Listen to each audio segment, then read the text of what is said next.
Greetings, this is Marty from the Black Father Support Group, and welcome to another one of our catch-up sessions.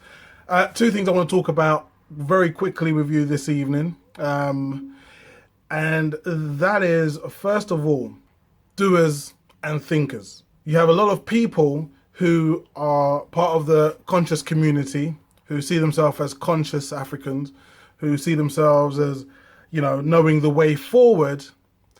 And then you have other people who are doing things. And I'm bored of those people who talk about what's the right thing to do, who think about the right thing to do, who espouse ideas about what they think other people should do better than what they're actually doing, but actually don't actually do anything.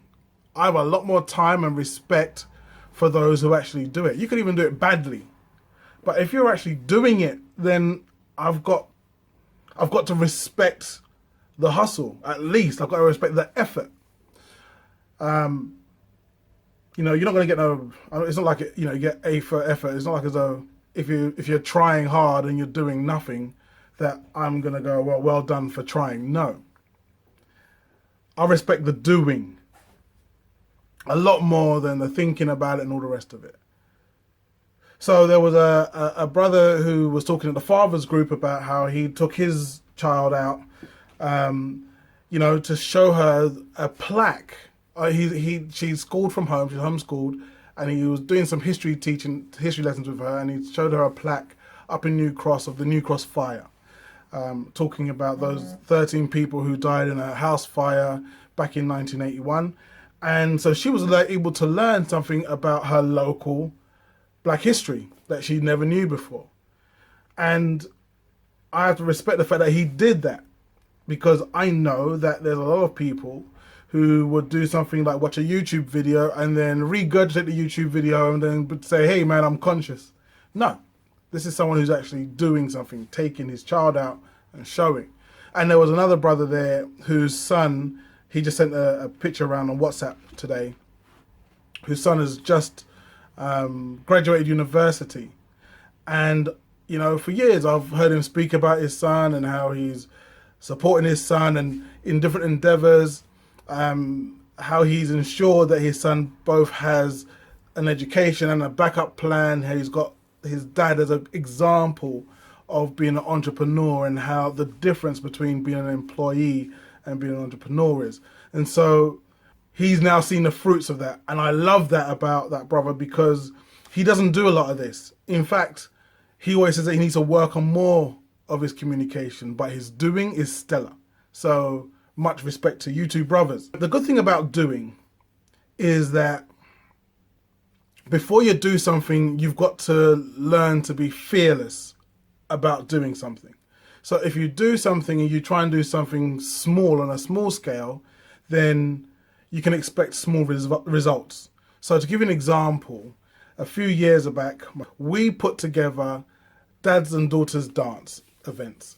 And dads and daughters dance events was an idea where we would, invite fathers and their daughters to get together on Black History Month. We did it in conjunction with the local council so they could bring in some money.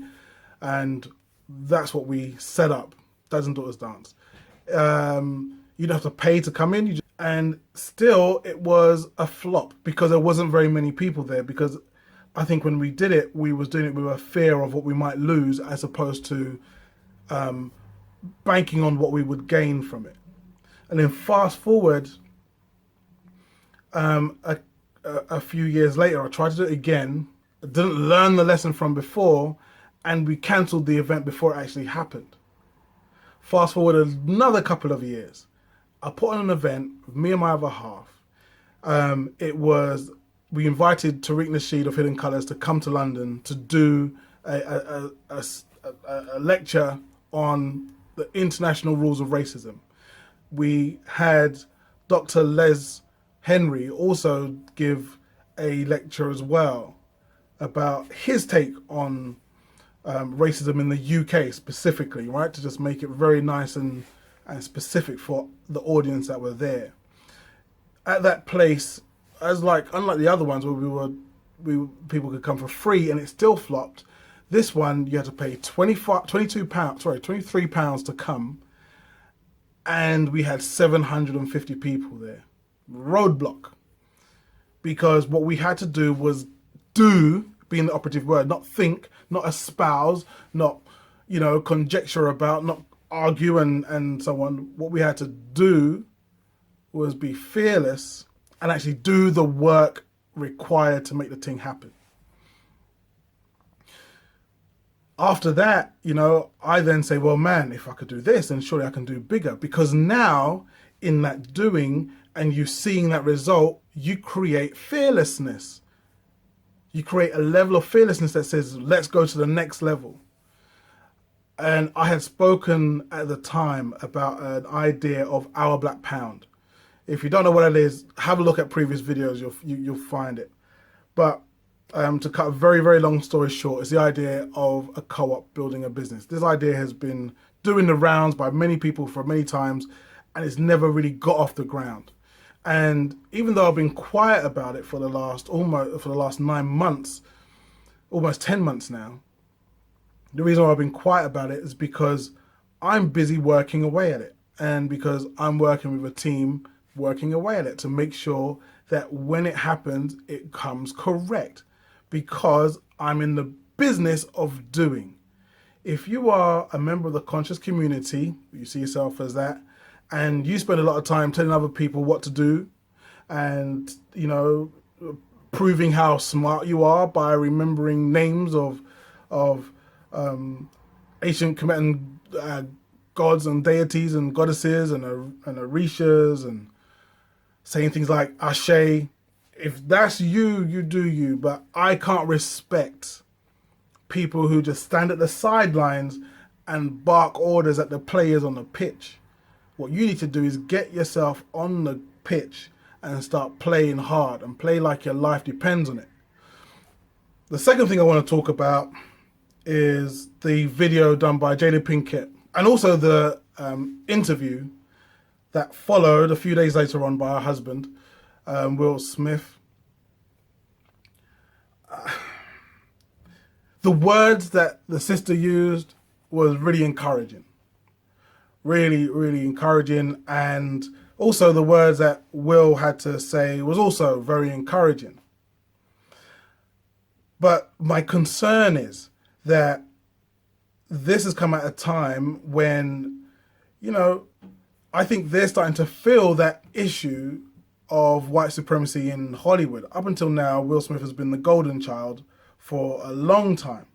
And ever since that After Earth movie that he did, what these people have started to see is that they're in a system where actually they are not immune to white supremacy either. It doesn't matter how many millions you have in the bank, they still don't respect you. And I think that sister and that brother is starting to see that for themselves and be like, oh my God, we should boycott the Oscars. They should have boycotted the Oscars a long time ago. They should have been looking at having their own Oscars. The idea of now looking at it and going, oh my, this is something that's terrible and something that we shouldn't abide by, and, begging for something, that alleviates power or whatever she said, sounds nice. But power comes in your actions, in your doing. And so my request, my challenge to Mr. and Mrs. Smith, Jada Pinkett, whatever you want to call yourself, is start doing something for, first of all, within your family. Because what your son is about, I don't understand. That is confounding me. I'm confused by that. And you're co-signing your son walking around in dresses and flowers in his hair. And at the same time now, you're telling me that, that you're now thinking about diminishment of power when you're watching your son literally trade his own power away for a dress. Come on. To me, I can smell BS in the air. And I really need to speak about it and really show that, because other people will hear the words you're saying, be encouraged by those words, and not notice the inaction, not notice the fact that there is incongruency within your words and what you are letting happen under your nose. So, fathers, 2016 is a year of doing. Even if for you this is something new, even if you're fearful, it's fine. Be fearful and do it. Don't let that stop you. And whatever it is you're going to do, no matter how big it is or how small it is, if you do it and it comes off the way you want it to come off, tick that up as something great. Don't look at it and go, well, you know, I haven't done as good as I could do, and then put yourself down on it. Simply come again, come bigger and do it again. That's what we have to do. That's what we have to do in our own personal lives. That's what we have to do as a community. And as a community, that isn't going to happen unless we start doing it in our personal lives. The community team will come later on when we're ready for it. But right now, we're going to have to go back to basics and do this thing on a personal level. That is all I wanted to say for this week. We've got some exciting news coming up for the Black Father Support Group in the future. I'll keep you informed about that as things come together. Plans are underscored and signed.